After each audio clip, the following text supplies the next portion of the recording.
Father of broadcasting in Kenya for stories that resonate with our identity, our aspirations as a people united in purpose. Real stories of hard work, of passion, of creativity, of big dreams. Stories that cement our nationhood.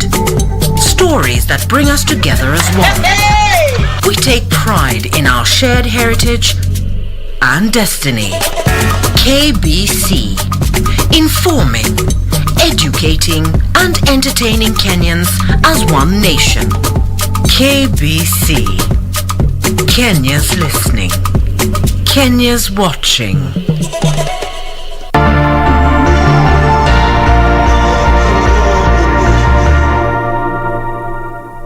My name is Mohamud Ahmed Mohamud, the CEO of Kenya Deposit Insurance Corporation, popularly known as KDIC. KDIC encourages the depositors to continue doing business with licensed and regulated commercial banks and microfinance institutions. As part of the corporation's public awareness campaign, KDIC, in conjunction with its membership, the banks and the microfinance institution, recently developed KDIC stickers to be displayed in all the banking halls. Be sure to look out for KDIC stickers whenever you visit your bank. KDIC, protecting your deposits.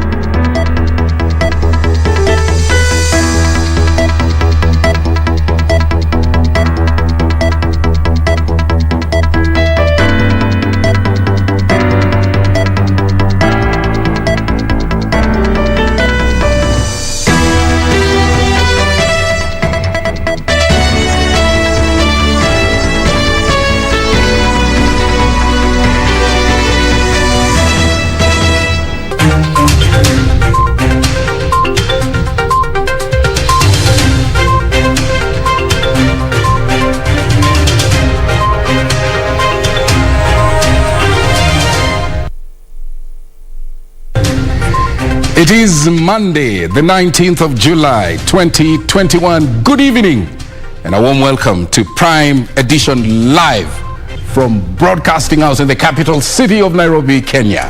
I hope you had yourself a fantastic week. We have a comprehensive bulletin for you that includes business and sports. Plus, also live in studio, we have the NLC chairman, Gershom Otachi, to discuss where they are with the land reform agenda. Absolutely. We are live on all our social media platforms. You can send in your questions and views at KBC Channel 1 News. The hashtag to use tonight is Prime Edition. Top in this live broadcast.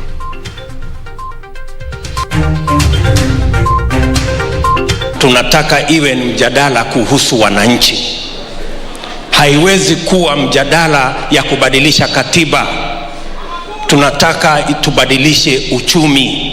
The battle for the hustlers. Deputy President William Ruto sells his narrative in Kilifi as ODM leader Raila Odinga woos Tana River.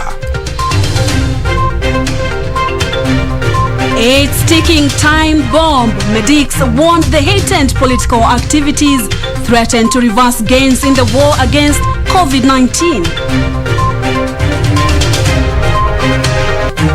And taming the mugging menace in the country. Special police squad deployed to deal with the daring rascals.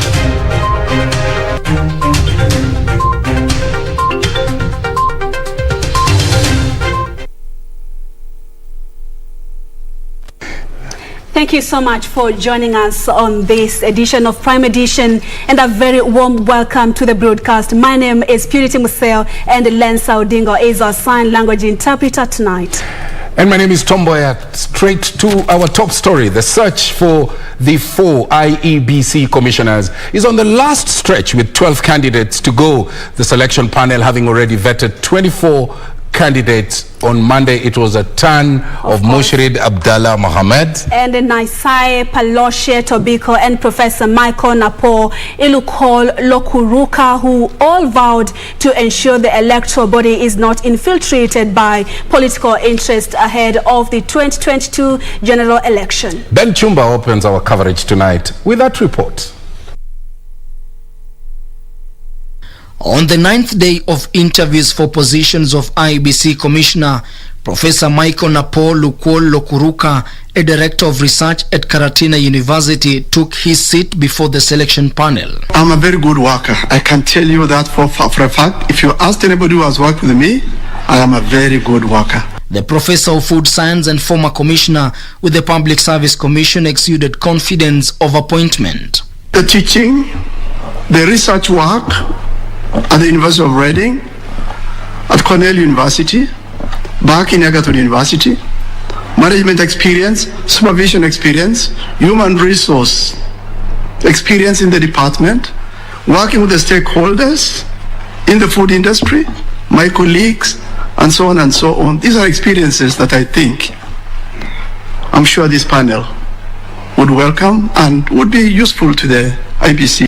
Mashid Abdallah Mohammed, who served as a commissioner with the National Police Service Commission between 2012 and 2016, was the second candidate of the day. If there is any kind of political pressure or interference, that cannot be allowed. I will not allow it. I have never been influenced by political actors or extraneous issues or any person. Mohammed was taken to task over his decision in 2018 to apply for an IEBC Commission's job when he still had a running contract with the National Police Service Commission.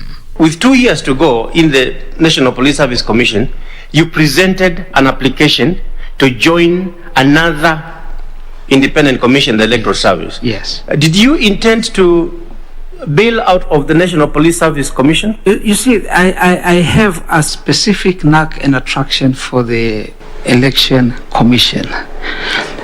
Inasmuch as I was working in the National Police Service Commission, I had already done 4 years of that commission. When Isaiah Paloshe Tobiko, who is a manager in charge of IEBC services, appeared before the vetting panel chaired by Elizabeth Muli, she warned against changing the electoral laws few months to the 2022 general elections. Now when that happens, even the manuals we had prepared, the curriculums we had prepared, everything is affected, and that throws you off balance. Tobiko, who has worked in various capacities in the IEBC for the last 11 years, said she will advocate for stable leadership at the electoral body to avoid a repeat of what happened in the 2017 polls. Our structure as it is right now, there are two centers of power.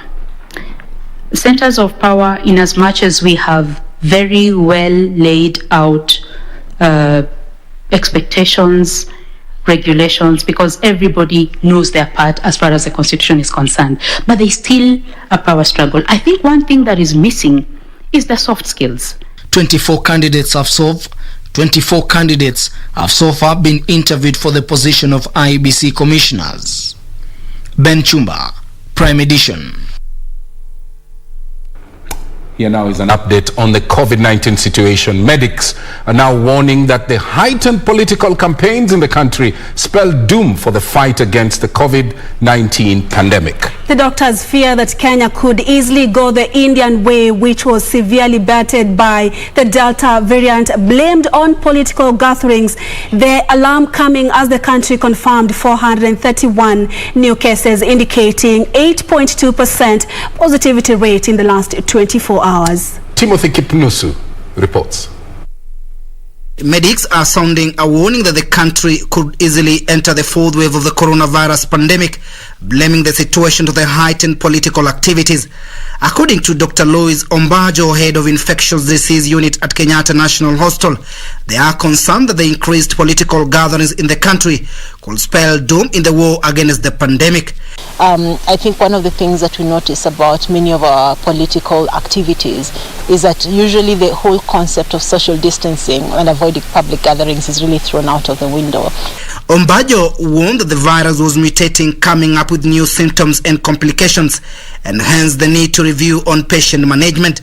We are far from totally eliminating or totally controlling the disease. It's likely that over the next several months we'll see surges, periods when we have surges and periods when we have less of the disease. And really how this disease spreads will be very dependent on what we as a people do. WHO Disease Prevention and Control Officer Dr. Joyce Onsongo admitted that there was a surge in new cases across the world due to the emerging variants. Onsongo attributed the fatal cases in the continent to lack of capacity, medical equipment and community awareness. So really what this means is because of the multiple instability of this virus that we need therefore to have vaccination, as many as possible those who are at risk.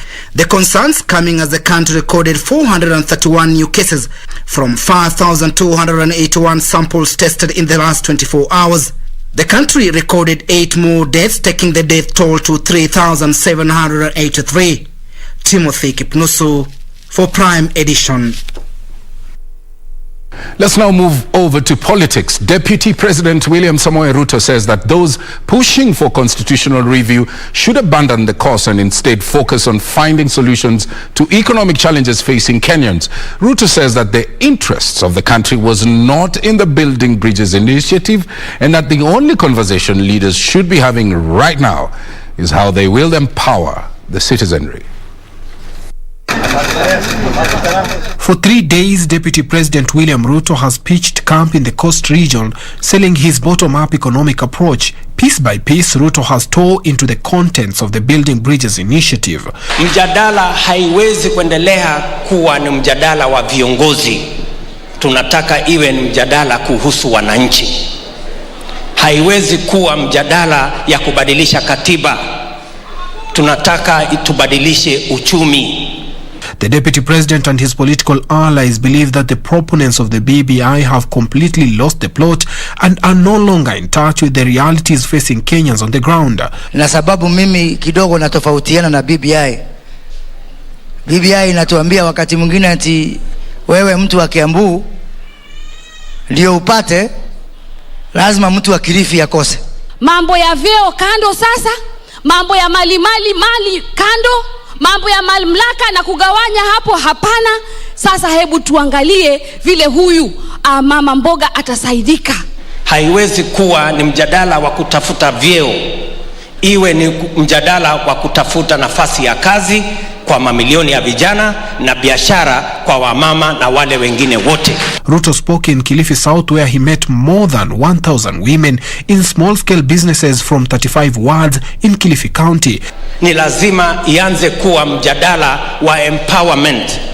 Mkulima aweze kusaidika kuongeza mapato, wakorosho apate mapato, wa mnazi apate mapato, mfugaji apate mapato zaidi, na yule ambaye hana kazi apate kazi, ndio tuweze kubadilisha taifa letu la Kenya. Nafasi ya uongozi katika taifa letu la Kenya si kitu cha kuambiwa niachie.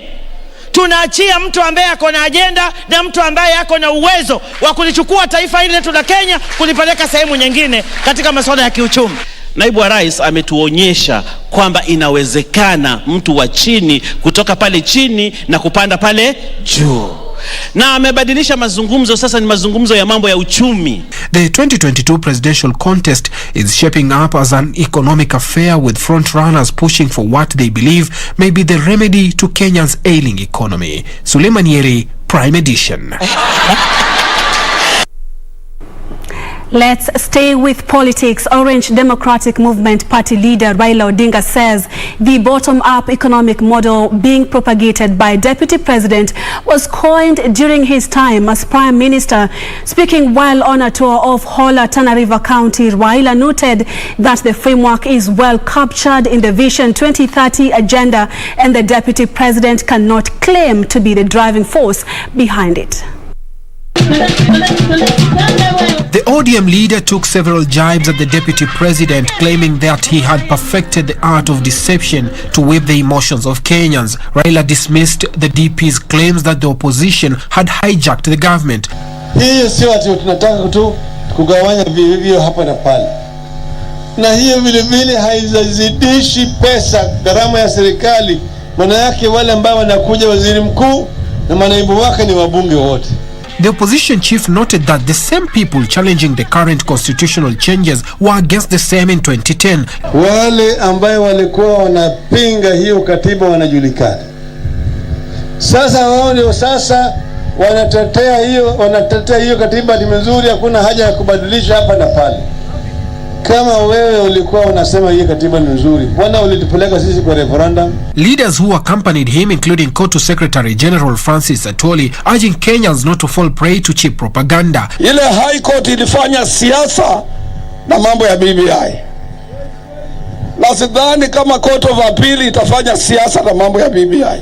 The biggest problem in this country is not lack of resources but too much greed. Utamaa umeweza kuwa ni katika hali ya juu sana. Hatutaki hawa manabii wa uongo vile Abdul Samad amesema, ambayo wanaongea juu ya uchumi ya bottom up sijui bottom down. Meanwhile, the ruling Jubilee Party has said it is dissatisfied with the manner in which the IEBC conducted the Kiambaa by-election. The party's top brass, which met in Nairobi, alleged that there was evidence of manipulation of votes and will be seeking a recount through the courts. And I'm looking forward to following the court case, and I'm sure the whole country is going to be following up on that court case so that they can actually see where the discrepancies and analyses were done that made that result come out the way it did. Suleiman Yeri, Prime Edition. Let's stay in Mombasa, but move away from politics to education matters. The government has disbursed 76.5 billion shillings capitation funds for primary education as well as secondary educations, and that's ahead of the commencement of the new academic year. Education Cabinet Secretary Professor George Magoha, while assuring school heads that the money will be in respective accounts by Monday next week when schools reopen, announced revision of academic terms from 39 to 30 weeks to facilitate 100% transition of pupils from primary to secondary schools. Michael Mwandiga brings us that report. Education Cabinet Secretary Professor George Magoha was in Mombasa City to officially open a 6-day training of county projects technical teams on transformational leadership for executive implementation of education reforms and sustainability of donor-funded projects. We have relooked at the issue of competency-based curriculum, which is to be midwifed by Professor Fatuma Chege, and also to train for 6 good days on transformative leadership. Professor Magoha warned the government will not condone exploitation of parents as schools have already received capitation funds for the concluded academic year. Mine is then to ask the teachers that since they have received all the money for last year and they received it towards the end of the term, they should make sure and ensure that all schools are ready with the COVID protocols and all the other things that they should have. They have no reason to surcharge any child. On the issue of textbooks, the Cabinet Secretary assured that all the resources from grade 5 are 97% complete and will soon be distributed to schools. All the books for grade 5, I can now boldly say, are in 97% of the schools. We still have motion towards the northern part of the country and Turkana, but the books shall be in schools, all of them, by the 26th of this month. The government has disbursed 17 billion shillings for primary schools and 59.5 billion shillings for secondary schools for the new academic year beginning Monday, 26 July 2021. Reporting for Prime Edition from Mombasa County, I'm Michael Mondiga. Elsewhere, the National Police Service has deployed an anti-mugging squad to all major towns across the country in an effort to curb rising cases of insecurity. Inspector General of Police Hilary Mutyambai also urged members of the public to report any child abduction and trafficking concerns to the Child Protection Unit located within police stations. Here is Ruth Wambui with that report.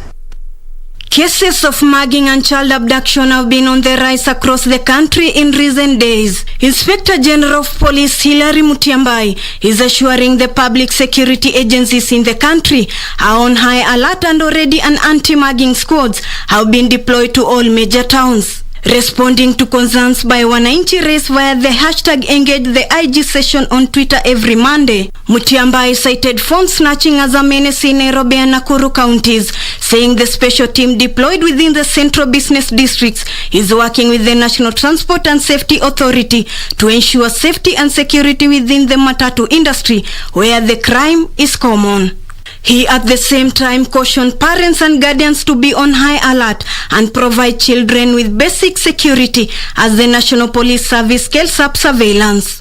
Mutyambai urged members of the public to report suspicious characters and activities via toll-free phone numbers 112 911 or 999 or hashtag engage the IG.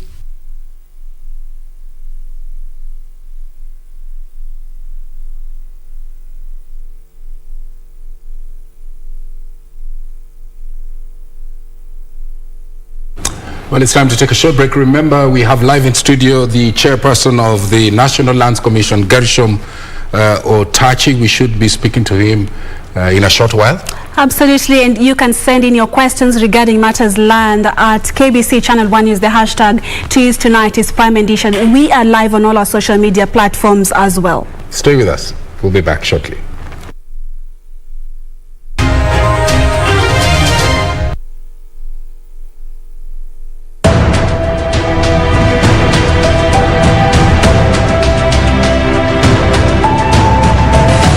Na wale wanajua uhuru wetu tutaulinda kwa damu na kwa yoyote. Kidole juu, abana goba kutia kidole juu. Uhuru! Na basi ndugu zanguni, kama Kenya iko na wenyewe nikiwaongoza nyinyi, mimi nasema usiku na mchana, mimi niko tayari kwenda mbele na kupambana na yeyote ambaye angethubutu kuharibu uhuru wetu. Wajue kwamba Kenya iko na wenyewe. Harambee! Harambee!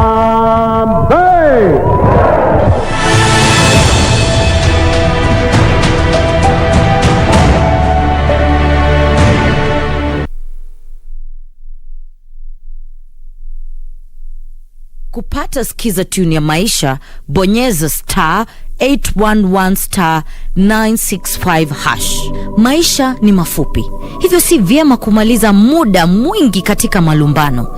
Hesabu baraka zako, wathamini rafiki zako na tabasamu ili udumishe amani. Bonyeza *811*965#. *811*965#.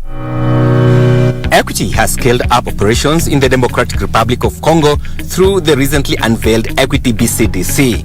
To see how Equity is facilitating investment in service, trade, mining and farming in this vast country, watch KBC on Wednesday 21st at 6:45 p.m.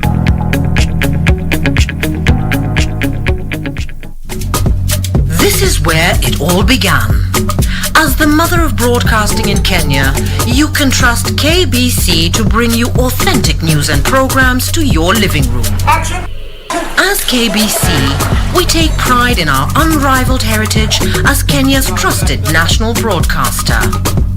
Commanding over 92% digital television signal coverage of our country, 23 radio services that cut across our entire language spectrum, a national, regional and international digital presence backed by the most experienced and top-notch broadcast professionals in the industry. A very good evening to you. The new look Kenya Broadcasting Corporation is truly ahead of the pack. Turn to the mother of broadcasting in Kenya for stories that resonate with our identity, our aspirations as a people united in purpose. Real stories of hard work, of passion, of creativity, of big dreams. Stories that cement our nationhood. Stories that bring us together as one.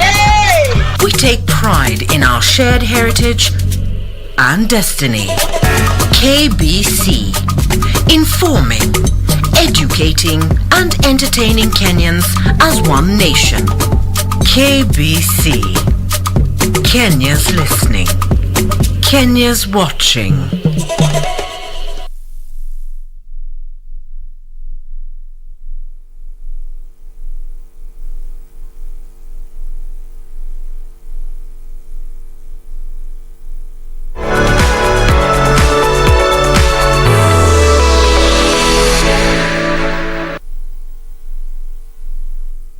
Well, we are reflecting on land reform issues, issues of efficiency, issues of security of land tenure in Kenya. And as we had promised you, we have live in studio Garisho Motachi, the chairperson of National Lands and National Lands Commission. Thank you very much for finding time and honoring our invitation.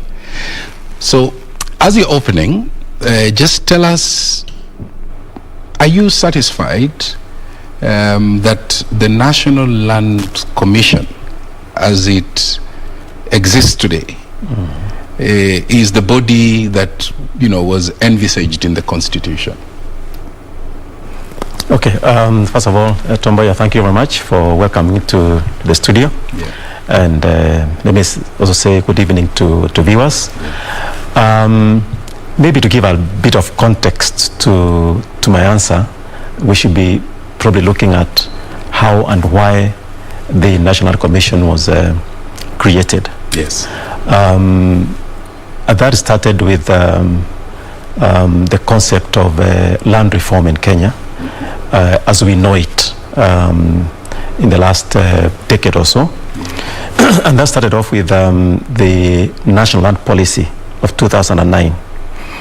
And the proposals in that policy gave rise to a whole chapter in the 2010 Constitution on land and environment.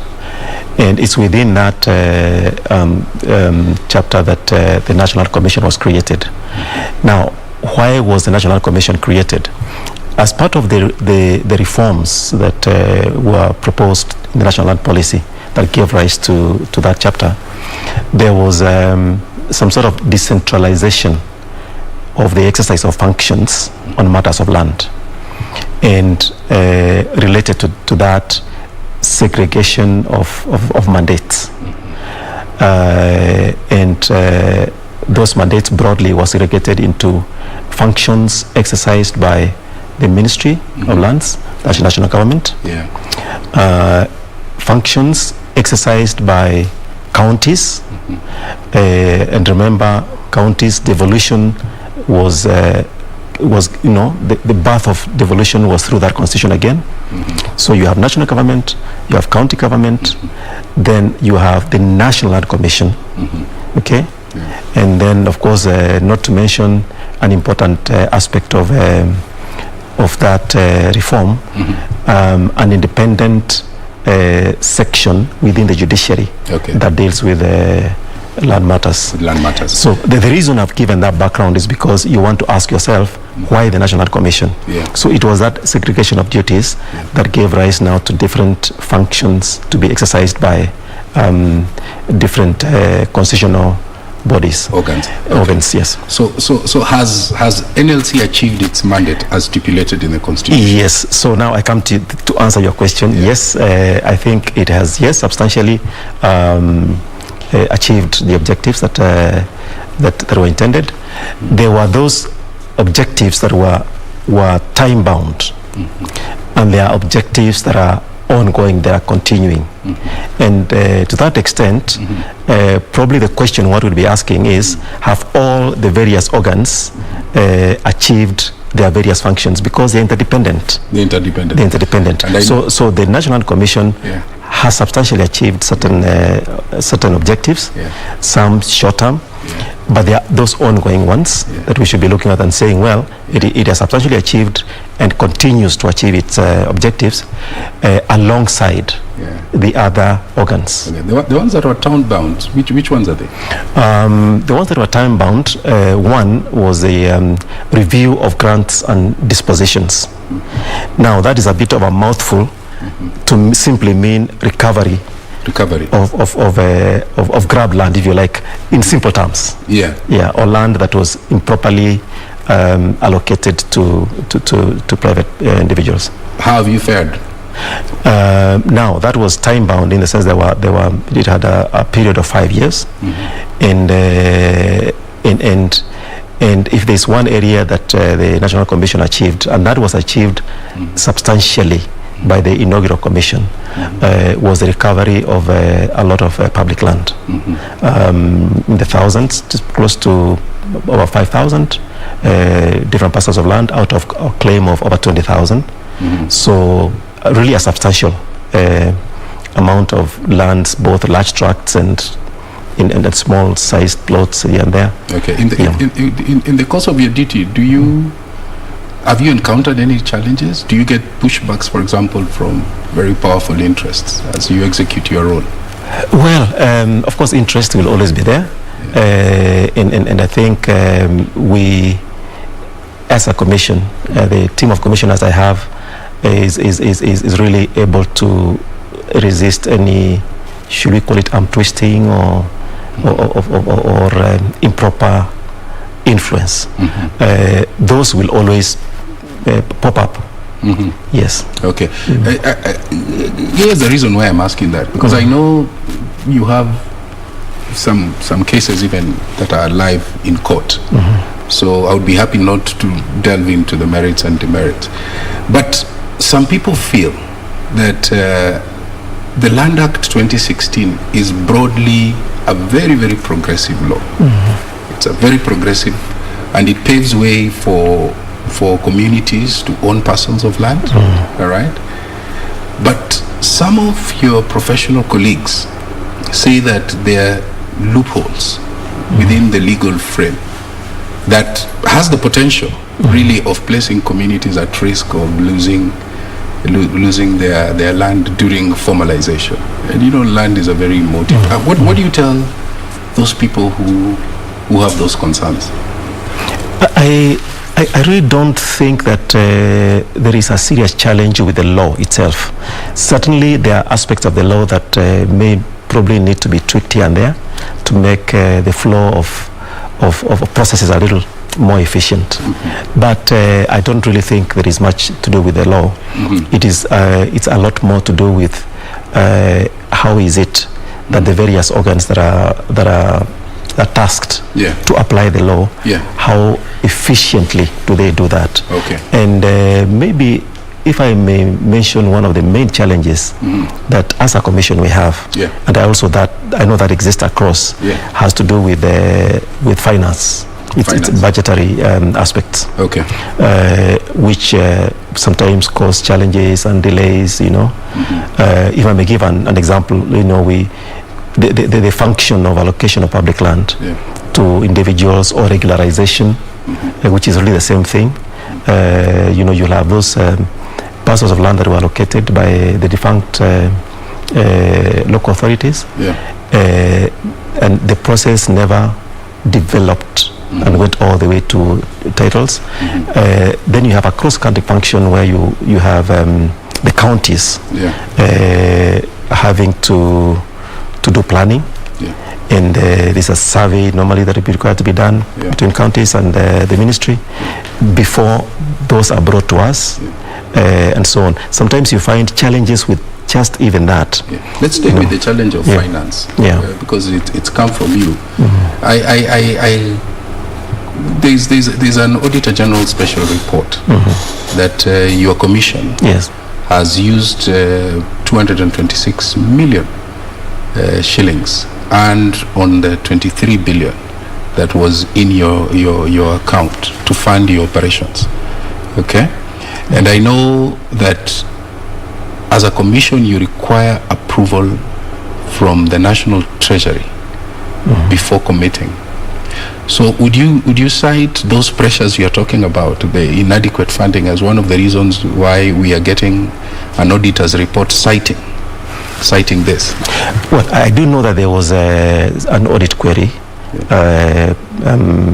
for quite a number of years past, you know, before I joined the commission, about how certain funds that may have been spent, and the proposal is that ordinarily there should be approval by Treasury. Now, of course, that is just about the process. It may not be so much about the actual expenditure. It's a lot more about the process, particularly when you bear in mind that so long as the expenditure is within what was budgeted for, and then perhaps the funds were used in advance because they were not available from the exchequer in good time, then it's not as much of an issue. But yes, you're sure about that? Pardon? You're sure about that?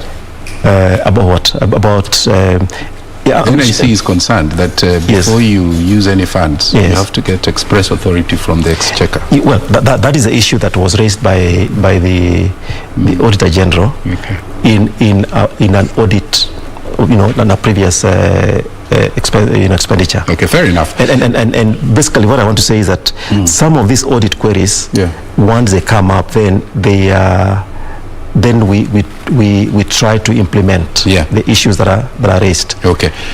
I just let me take you back to the earlier point where one of the goals of NLC was to radically restructure and bring land administration under the rule of law. Now, I remember you promising that you would build up on what the inaugural commission had set in place. So NLC is a public interest defender. And I remember you going on record and pronouncing yourself on a parcel of land and saying that that particular parcel of land was public land, and yet now you want that land to be sold to a private developer at its true value. So what do you tell people who think that NLC runs the risk of regularizing an illegal occupation, and it's worrying them? Well, I'm not sure what parcel land you're talking about. I mean, if I'm working very carefully on this one because I know it's a matter that's live in court. Right. Yeah.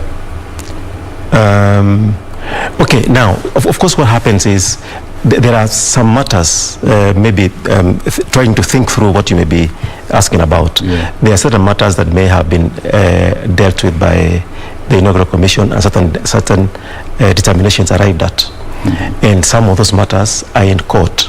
And the various parties have their arguments, but if I go back to the substratum, which is about the review of grants and dispositions that I talked about earlier, it's all about what is public land, and public land and how it is that it is given out.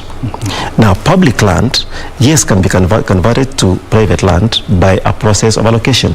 The issue is whether that process is properly followed through. There can be public land that is reserved for a particular institution or a particular purpose that is not available for allocation. And these are some of the issues that are dealt with in terms that were dealt with in this review of grants and dispositions. And there are times when there can be questions as to whether was this indeed public land. It's a matter of fact. Now, you have to go back to the records. Was this public land or was it not? Now, in terms of that public land moving on into private and whether the process was properly followed, again, the law on review also provided for taking into account the interests of third parties who may have purchasers for value, who may not have had any notice about the history. So there's a number of factors that you have to consider. That have to be considered. Okay. One of the key issues I know that NLC has been planning to do is documentation of the institution of public land. Yes. Where are you with those plans? And remember, again, there is a report by the Auditor General, Nancy. And there's a startling revelation that you do not maintain a database. Yes, there was again that audit query in the past, and that is an ongoing exercise. Now, ongoing exercise in this sense, the National Commission does not maintain a registry of titles. Why? Now, that is a function of the Ministry of Lands. And by the way, you're like Siamese twins with the ministry. Of course, we are joined at the hips. True. Now, that is primarily a function of the ministry in terms of registration and maintaining the record of the register, including the survey records and all that. That's a function of the ministry. Now, and that again was clearly dealt with in advisory opinion in the Supreme Court, which was signed by the advisory opinion of the Supreme Court. Of the Supreme Court. Of the Supreme Court, yes. Okay, all right. And that, which really basically confirmed that the function of maintaining records, issuing of title, and so on and so forth. It's primarily a function of the ministry. But in terms of the database, you can only build the database based on what records, the primary records that exist. Now, the primary records that are held by the ministry, from there you are able now to say, this is the information we have on this partial, these portions of land, and this is the database of public land. Okay. But maybe let me just make an important point here. And as you make that point, yes, tell me, in terms of duties and responsibilities, is there any overlap between you and the ministry? Yes and no. Overlap. Sometimes it's about a lot of times about perception, but sometimes also depending on what it is you are in the process of doing, and what the law says, there appears to be an overlap. And that issue of a database of public land is one of those areas where one would ask, who should maintain a database of public land? Is it the ministry or the commission? There is a provision in the law that requires the commission to maintain a database of public land. Now, the point I was trying to make to illustrate the challenges with that is the impression at times is that public land is something static, that at any given, that there is, here is public land, here is private land. But you must appreciate that there is a continuous interface, back and forth, and exchange. And as a commission, we sit at the center, where we are continuously acquiring land for public purposes, converting private land to public land.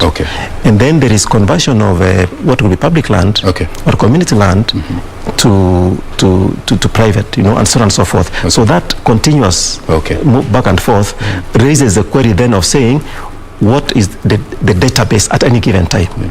The big C in the registries. Yes. Talk to me about the big C. Corruption within the registries. There are some people who have double titles. A tenant is living in a house. Yes. Okay, I wouldn't want to go too much into what would be more in the ministry domain. As I said at the beginning, this segregation of duties. You want to stay within your territory. It helps too. It helps too. Okay. Yes. Now, I may have some observations here and there, but I cannot speak authoritatively about what's happening. Fair enough. That's a good point. Now, since the deadline for raising claims relating to the historical injustice is fast approaching, what happens after the 21st September 2001 deadline? Those who have raised claims, what happens to them? Will they get a second chance as you make your closing? Of course, those who have raised claims, those claims will continue being processed. Those who have not raised claims, the law has placed that limit in the same way that the law placed a limit on the review of grants and dispositions, and that has already passed. What we do hope would happen in the future is that we could possibly get an extension. We are hoping to get an extension with regard to review of grants and dispositions. And we hope that if to avoid people being locked out, there will be an extension. But then remember, even by the time you get the extension, there's already a pile up. And that needs to be dealt with. Yes, so that then it may be logical to focus on clearing that backlog, even as you think about... finally, because I have to go, a belated pole. You lost your colleagues, Jennifer Mboya, and there was Antipas Nyanjwa. Yes. And they both took an oath of office to defend the public good. But sadly, they died under very mysterious circumstances. Do you sometimes have fear in your heart as you go about your job? I don't have fear in my heart, because I know that I go about doing what I ought to do, and doing it right. Now, but also a bit of a correction. The death of Jennifer was very unfortunate. It was a murder. I may not be able to speak too much into it because that it is an ongoing case around it. That was very sad. Was it directly related to her functions at the commission? Again, I would not really want to comment too much into that. Then I'll move on. The death of Antipas was of natural causes. But let me also add, I mean, of course, as you started with the Apole, we've had a very sad year. So we also recently lost even a third senior person, that is Eliud Mboya. He was in HR. Actually, his burial was yesterday. Okay. That was again of natural causes. Okay. So, is it all but about... I ask those questions because I know you are up also against some very tough cartels. True. Who won't let go easily. But can we stop it there? And just thank you for coming through, and we are going to wish you well in your job. Thank you very much. All right. We know that 70% of Kenya is land that, you know. Right, Yeah, thank you very much. Thank you very much for wishing me well. As I said, I go about with a little fear in my heart because I believe in a living God. So if you too do, and as most Kenyans do, and you pray for me, then I don't have to have fear in my heart. That's a good place to leave it. Thank you. Right. Thank you so much. NLC Chairman Gershom Otachi. We're going to take a short break. When we come back, the day's business, and later on, the day's sports. Stay with us.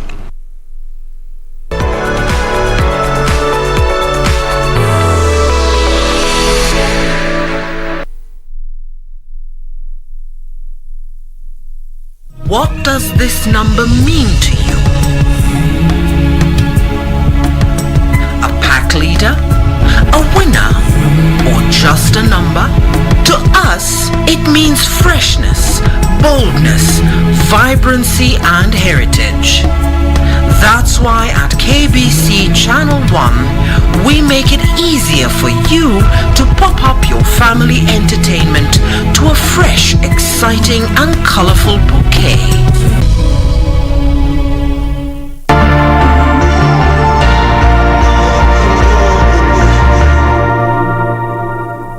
My name is Mohamud Ahmed Mohamud, the CEO of Kenya Deposit Insurance Corporation, popularly known as KDIC. KDIC encourages the depositors to continue doing business with licensed and regulated commercial banks and microfinance institutions. As part of the corporation's public awareness campaign, KDIC, in conjunction with its membership, the banks and the microfinance institution, recently developed KDIC stickers to be displayed in all the banking halls. Be sure to look out for KDIC stickers whenever you visit your bank. KDIC, protecting your deposits.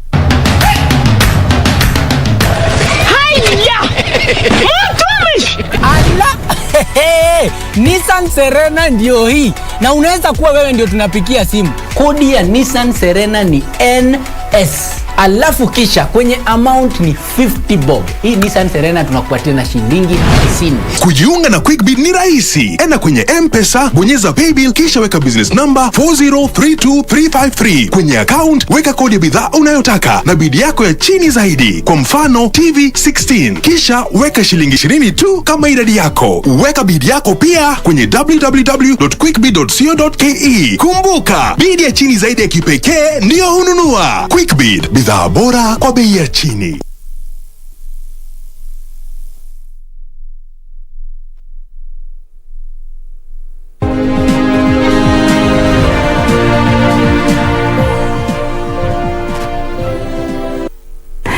Once again, thank you so much for staying with us. It's time for business news. Holding brief for Betty Kiptum.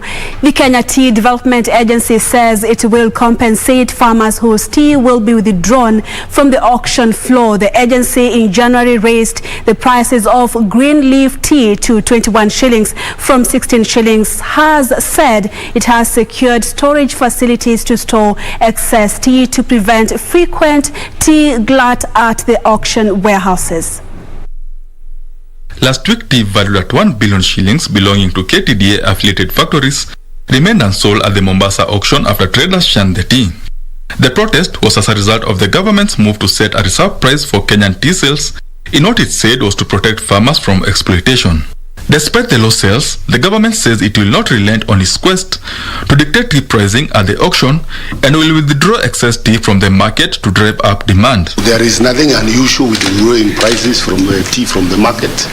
It is that the buyer did not buy at the price that was recommended.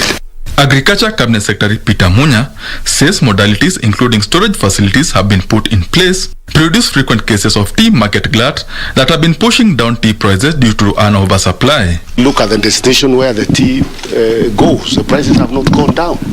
Why is it that it is the prices of the farmers, the earnings of the farmers that must continue declining, and that's been going down for the last 5 years? This as KTDA says it has enough resources to compensate farmers whose tea will be withdrawn from the auction floor. Direct sales traders have also been directed to sell their tea as per the set reserve prices. With KTDA, and they have enough reserves to continue supporting the farmer. So there is nothing, no obligation to the farmer will be affected by the withdrawal of the tea from the auction. However, independent tea producers are asking the government to consult with all stakeholders in the tea value chain before setting the minimum tea selling price. The farmer and the producers are not self-sustained, then the rest of the members of the value chain will eventually not be in a position to sustain themselves. Benson Droba reporting for Prime Edition. Elsewhere, 2 more transshipment vessels are expected to dock at the port of Lamu in 3 weeks' time. This is expected to boost business at the new port. This is after the maiden CMA CGM shipping line container vessel MV Spirit of Dubai made its maiden call at the port of Lamu today, loaded with 62 full transshipment containers destined for Jeddah Islamic Port in Saudi Arabia. The Port of Lamu is gradually proving its transshipment ability after the President officially commissioned its operationalization 2 months ago.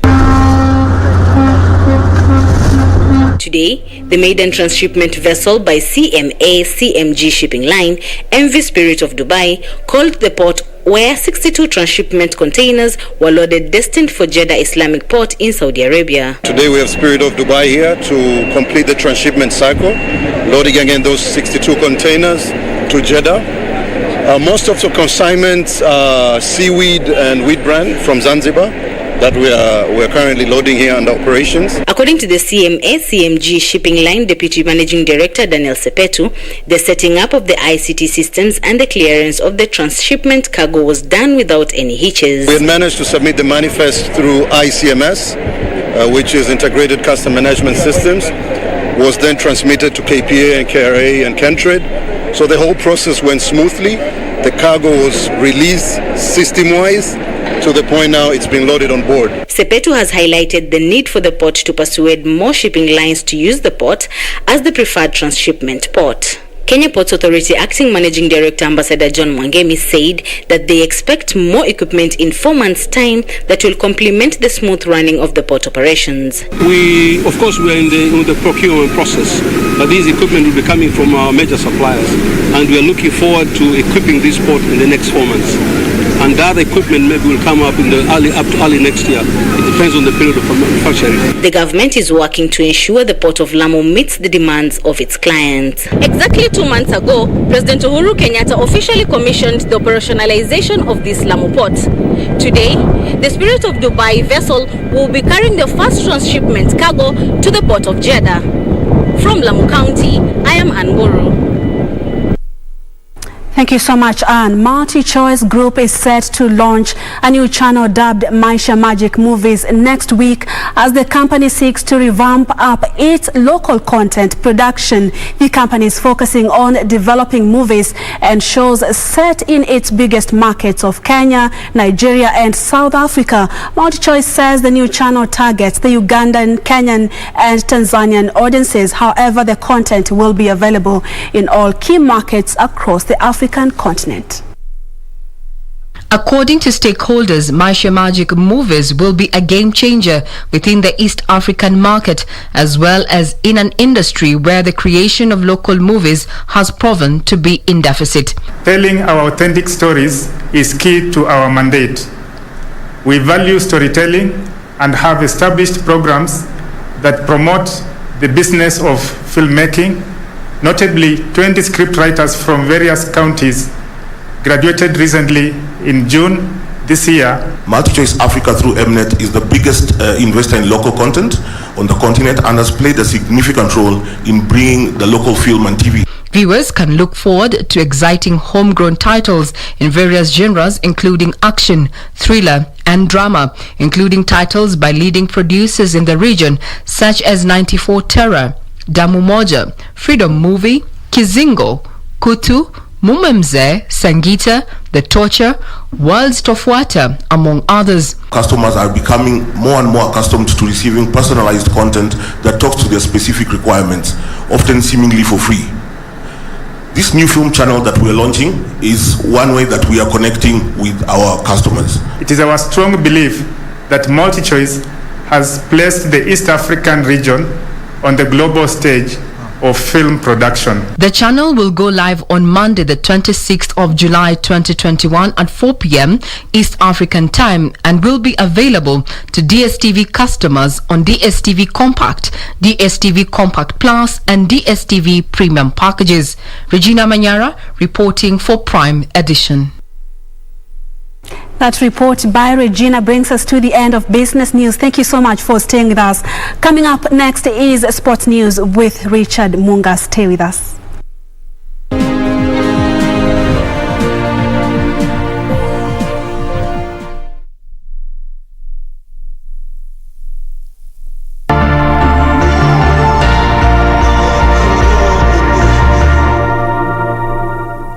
My name is Mohamud Ahmed Mohamud, the CEO of Kenya Deposit Insurance Corporation, popularly known as KDIC. KDIC encourages the depositors to continue doing business with licensed and regulated commercial banks and microfinance institutions. As part of the corporation's public awareness campaign, KDIC, in conjunction with its membership, the banks and the microfinance institution, recently developed KDIC stickers to be displayed in all the banking halls. Be sure to look out for KDIC stickers whenever you visit your bank. KDIC, protecting your deposits.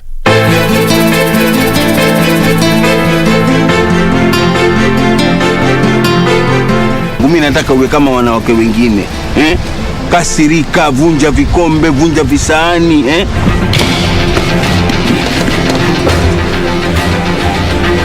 Unanijibu hivyo baada yote ndio kufanyia. Na mimi nimekufanyia mangapi? Umenifanyia nini mtoto ambaye una hata haya? Kama basi sifanyi, achana na mimi. Nilikwambia nataka details, nataka kujua kila kitu. Hizi ni za kitambo sana. Hata zingine za watoto.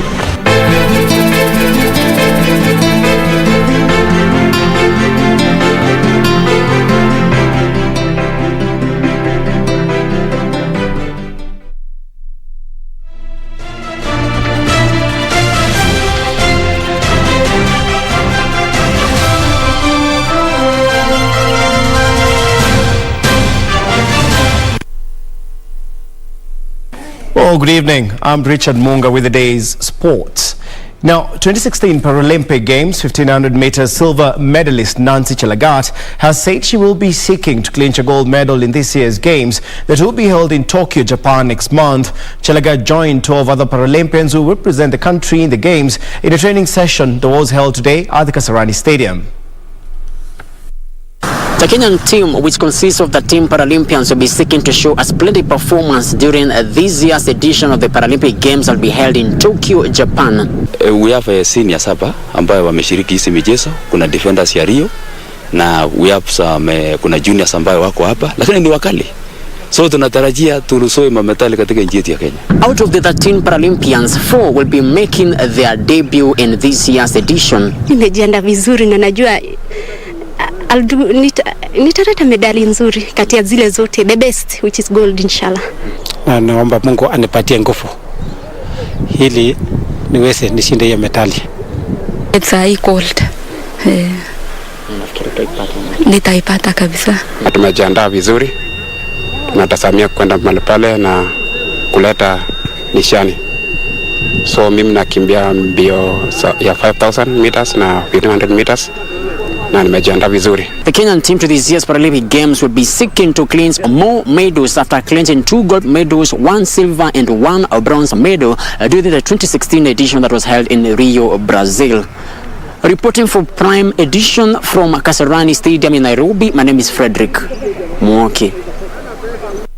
Meanwhile, the first batch of the Kenyan team safely arrived in Tokyo from Kurume City ahead of the Tokyo 2020 Olympic Games to be held from this Friday to the 8th of August. Malkia Strikers was the first team to leave Kurume City and has safely arrived in Tokyo, the host city for the Games that were postponed from last year due to the coronavirus pandemic. The journey of Kenyan teams from Kurume City to Tokyo began today with the first batch of athletes departing the pre-Olympic training camp for Tokyo ahead of the Tokyo 2020 Olympic Games opening ceremony.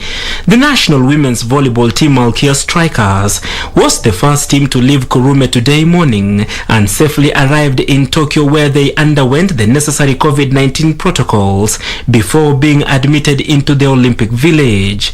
On arrival, Malkia Strikers said they were ready for Tokyo after winding up their training in Kurume. The national rugby sevens team Shujaa will be the second team to leave Kurume tomorrow, with their female counterparts leaving on Thursday. Meanwhile, the national basketball team Kenya Lionesses safely arrived home last night from Kigali, Rwanda. The Kenyan Queens beat Egypt 99-83 in the final match of the Zone 5 qualifiers to qualify for the FIBA Afro Basketball Women Championship for the 7th time. The team now joins Zone 2 champions Cape Verde and hosts Cameroon as the teams that have already qualified for the 12th Nation FIBA Africa Championship, slated for September this year in Yaoundé.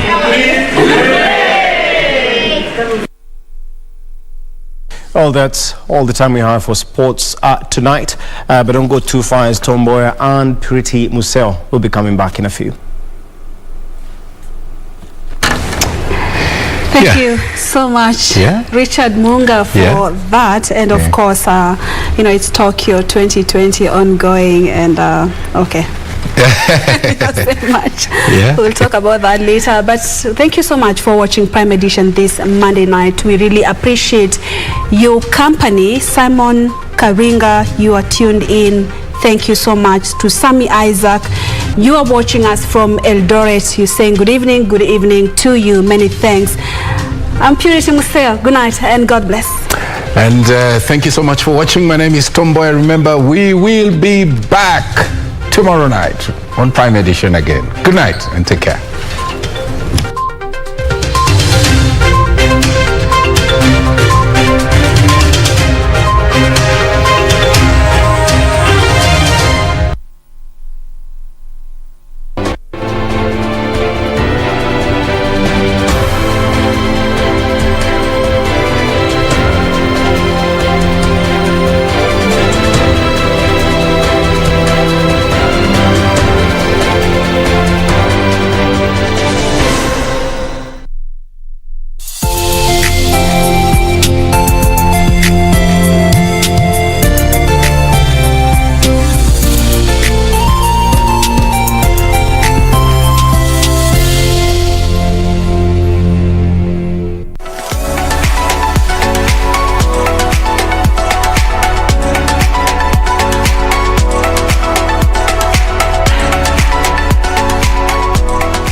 Asante sana mpenzi mtazamaji, mahali popote uko. Kwa majina anajulikana kama Mtumishi Asante Yesu. Ukiniita Mr. Quickbit tutakuwa tuko sawa. Hapa kwenye Quickbit tunakuambia tunakupatia bidhaa bora zaidi kwa bei ya chini kwa chini. Na ni rahisi sana. Fuata maagizo, ekelea the lowest unique bid na unaweza kuwa unaondoka na hizi bidhaa.